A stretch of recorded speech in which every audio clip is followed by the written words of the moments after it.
Hello friends, ಎಲ್ಲರೂ ಹೆಂಗಿದ್ದೀರಾ? ಎಲ್ಲರೂ ಚೆನ್ನಾಗಿದ್ದೀರಿ ಅಂತ ನಾನು ಭಾವಿಸ್ತೇನೆ. ನಾನು ಕೂಡ ತುಂಬ ಚೆನ್ನಾಗಿದ್ದೇನೆ.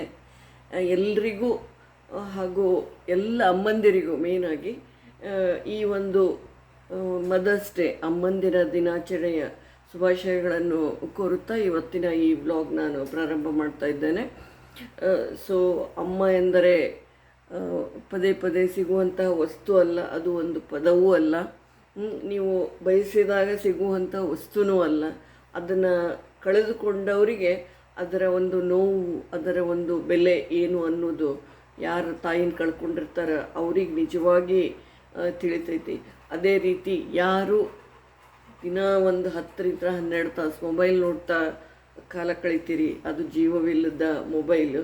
ಅಂಥದ್ದು ಜೀವವಿದ್ದ ತಂದೆ ತಾಯಿ ಜೊತೆಗೆ ಒಂದು 10 ನಿಮಿಷನಾದರೂ ಎಲ್ಲರೂ ಕಳೀಬೇಕು ಅಂತ ಹೇಳಿ ನಾನು ತಮ್ಮೆಲ್ಲರಲ್ಲೂ ವಿನಂತಿಸುತ್ತೇನೆ.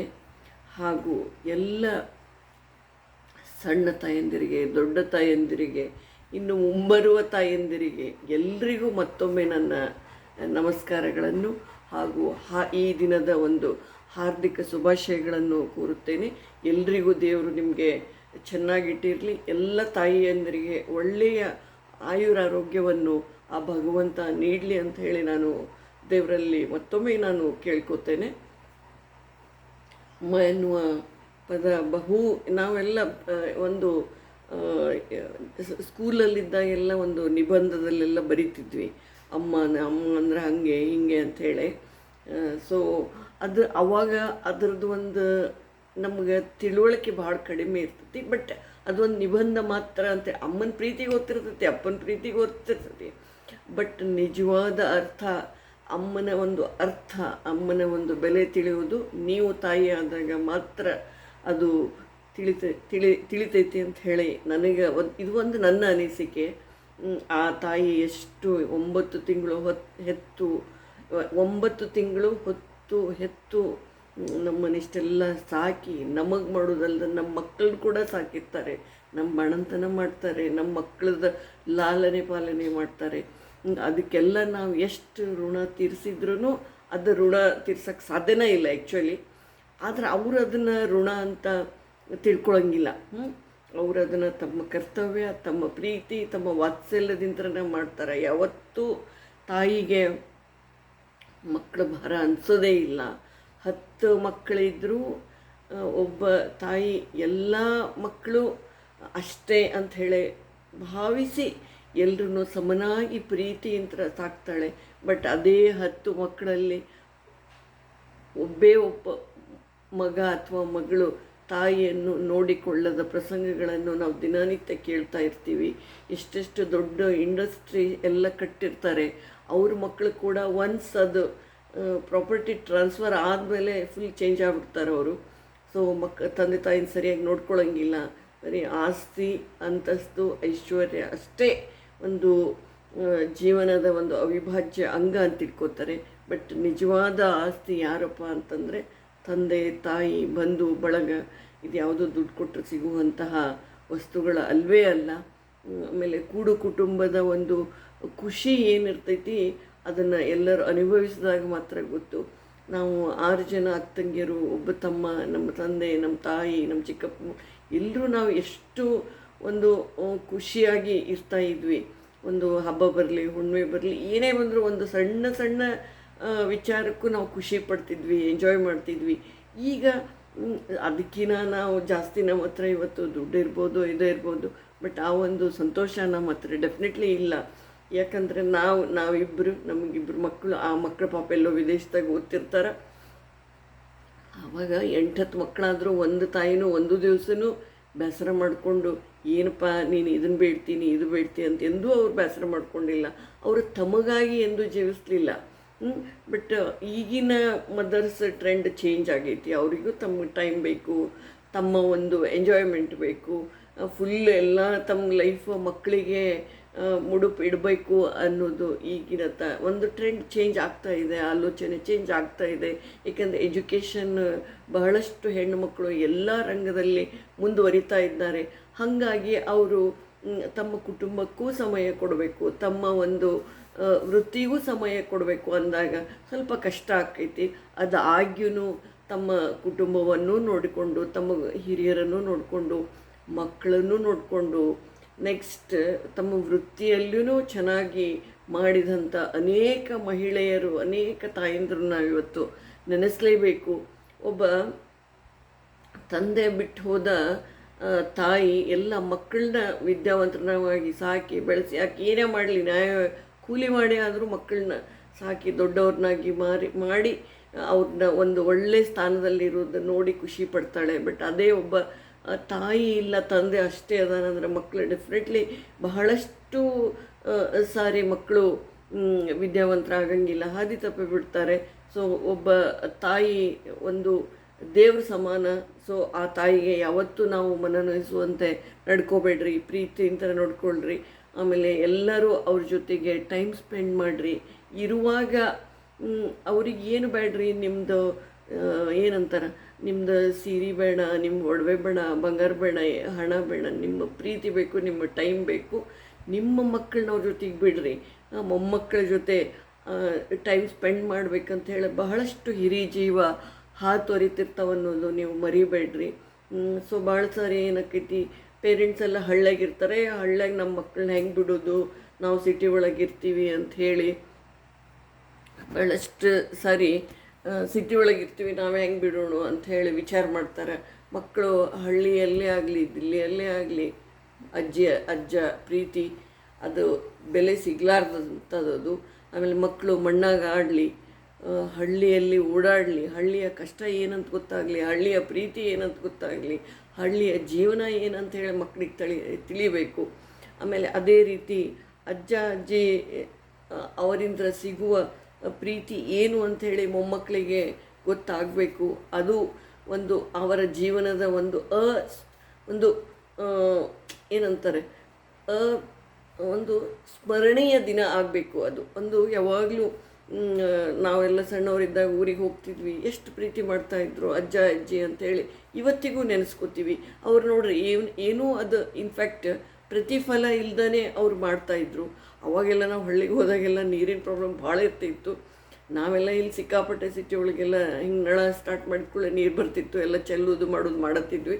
ನಾವು ಹೋದ ಕೂಡಲೇ ಅಲ್ಲಿ ಟೆನ್ಷನ್, ನಮ್ಮ ಅಜ್ಜಿ ಅವ್ರಿಗೆಲ್ಲರಿಗೂ, ಇವಾಗ ಬರ್ತೀರಿ ಸಿಕ್ಕಾಪಟ್ಟೆ ನೀರು ಚೆಲ್ತೀರಿ ಹೋಗ್ತೀರಿ, ನಾವೆಲ್ಲ ಹೊತ್ತು ಹೊಂಡದಾಗ ಬಾವ್ಯಾಗಿಂತ ನೀರೆಲ್ಲ ತರಬೇಕು, ನಿಮಗೆ ನೀರಿನ ಬೆಲೆ ಗೊತ್ತಿಲ್ಲ ಅಂಥೇಳಿ ಅವ್ರು ಅವಾಗನ ಬೈತಿದ್ರು ನಮ್ಗೆ, ನೀರು ವೇಸ್ಟ್ ಮಾಡಬೇಡ್ರಿ, ಪ್ರತಿ ಹನಿನೂ ಇಂಪಾರ್ಟೆಂಟ್ ಅಂಥೇಳಿ ಆ ತಾಯಂದಿರು ಅವಾಗಿನ ದಿನಗಳಲ್ಲಿ ನಮಗೆ ಒಂದು ತಿಳುವಳಿಕೆ ನೀಡುವಂತಹ ಕೆಲಸವನ್ನು ಮಾಡ್ತಾಯಿದ್ರು. ಆಮೇಲೆ 1000 ಜನ್ಮ ಹುಟ್ಟಿ ಬಂದರೂ ಅಮ್ಮನ ಋಣ ಸಾಸಿವೆ ಕಾಳಿನಷ್ಟು ನಾವು ತೀರ್ಸೋಕ್ಕೆ ಸಾಧ್ಯ ಇಲ್ಲ ಅಂಥೇಳಿ ಹೇಳಕ್ಕೆ ಇಚ್ಛೆ ಪಡ್ತೀನಿ.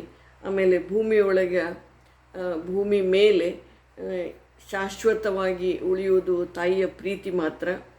ಆಮೇಲೆ ಹೆತ್ತವರ ಮನಸ್ಸನ್ನು ನೋಯಿಸಿ ಗೆದ್ದವರು ಇತಿಹಾಸದಲ್ಲೇ ಇಲ್ಲ, ತಾಯಿಯನ್ನು ಪೂಜಿಸಿ ಸೋತವರು ಚರಿತ್ರೆಯಲ್ಲಿಯೇ ಇಲ್ಲ. ಗೊತ್ತಾತ್ರಿ? ಇನ್ನೊಮ್ಮೆ ಹೇಳ್ತೀನಿ ನೋಡ್ರಿ. ಹೆತ್ತವರನ್ನು ಕಡೆಗಣಿಸಿ ಜೀವನದಾಗ ಯಾರೋ ಉದ್ಧಾರ ಆಗಿವಿ ಅನ್ನೋದು ಭಾಳ ಸುಳ್ಳು.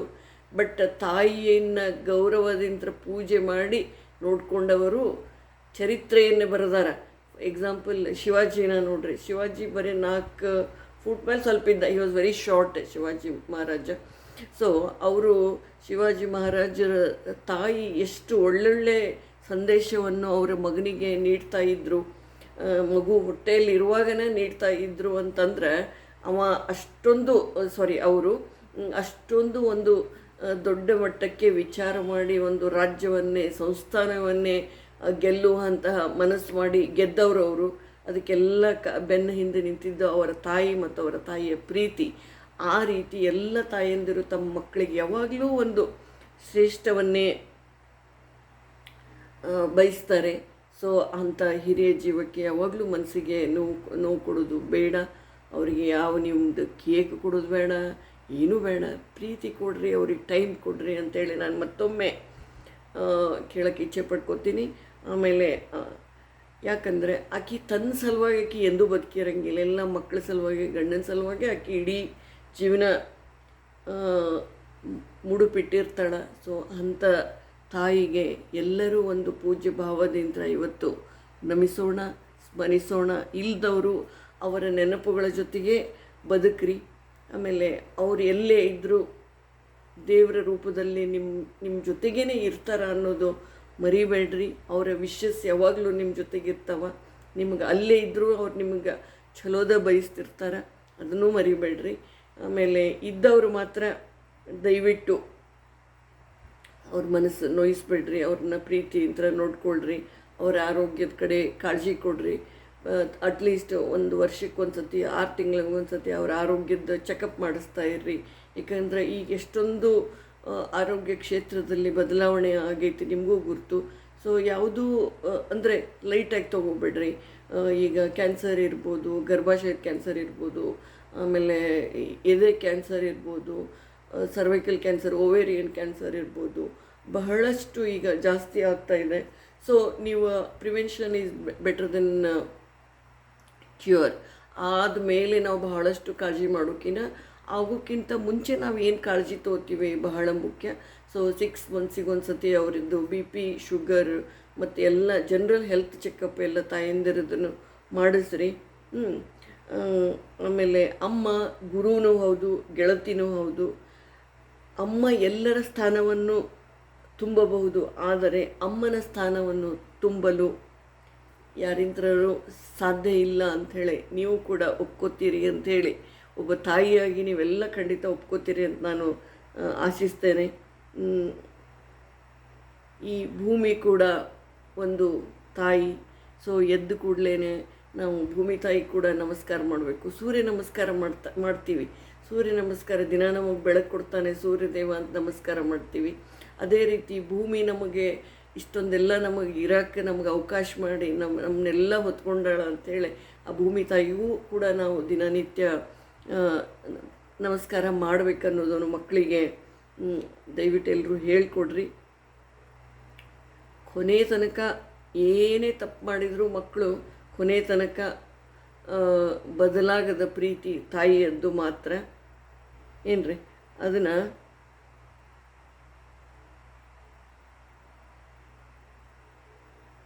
ತಾಯಿಯ ಕಣ್ಣಲ್ಲಿ ಎಂದೂ ನೀರು ಬರೆಸೋ ಹಾಗೆ ನಡ್ಕೋಬೇಡ್ರಿ. ಆಮೇಲೆ ಮನೆಯಲ್ಲಿ ಎಷ್ಟೇ ಜನರು ಇರಲಿ, ತಾಯಿ ಇಲ್ಲದ ಮನೆ ಅದಕ್ಕೆ ಕಳನ ಇರಂಗಿಲ್ಲ. ನೋಡ್ರಿ, ವಿಚಾರ ಮಾಡಿರಿ ನೀವು. ತವ್ರ ಮನೆಗೆ ಎಷ್ಟು ಸಂಭ್ರಮಿಸಿ ನಾವು ಹೋಗ್ತೀವಿ ಹಬ್ಬ ಹುಣ್ಣಿಮೆಗೆಲ್ಲ. ಬಟ್ ಆ ಮನೆಗೆ ತಾಯಿ ಇದ್ದರೆ ಆ ಕಳನ ಬೇರೆ, ಆ ಖುಷಿನೇ ಬೇರೆ. ಬಟ್ ತಂದೆ ತಾಯಿ ಇಬ್ಬರೂ, ಬಟ್ ಮೇನ್ ಅಮ್ಮ. ಸೊ ಸ್ಪೆಷಲಿ ಮನೆಗೆ ಆಮೇಲೆ ಎಷ್ಟೋ ಸತಿ ಏನಾಗ್ಬಿಡ್ತೈತಿ, ತಾಯಿ ಇಲ್ಲ ಅಂದ ಕ್ಷಣ ತವರು ಮನೆಯ ಬಾಂಧವ್ಯ ಭಾಳಷ್ಟು ಕಡಿಮೆ ಆಗ್ತಾ ಬರ್ತೈತಿ. ಇದನ್ನೆಲ್ಲರೂ ನೀವು ಡೆಫಿನೆಟ್ಲಿ ಒಪ್ಕೋತೀರಿ ನನ್ನ ಜೊತೆಗೆ. ನಿಮ್ಮ ಒಂದು ಆಲೋಚನೆ ನನ್ನಂತೆ ಇರ್ತೈತಿ ಅಂಥೇಳಿ ನಾನು ಭಾವಿಸಿ ಮಾತು ಹೇಳ್ತಾ ಇದ್ದೇನೆ. ಹುಟ್ಟಿದಾಗ ಫಸ್ಟ್ ನೋಡೋದ ನಮ್ಮಮ್ಮ. ಸೊ ಅದು ಎಷ್ಟು ಪ್ರೀತಿ ಇಟ್ಟು ನಮ್ಮನ್ನು ಬೆಳೆಸಿರ್ತಾರೆ, ಎಷ್ಟೊಂದು ನಮ್ಮ ಒಂದು ಕನಸಿಟ್ಟು ನಮ್ಮನ್ನೆಲ್ಲ ಸಾಕಿ ಯಾವುದೇ ಬೇಸರ ಮಾಡ್ಕೊಳ್ದೇ ಒಂದು ಎಲ್ಲ ನಮ್ಮನ್ನು ಲಾಲನೆ ಪಾಲನೆ ಮಾಡಿರ್ತಾರೆ.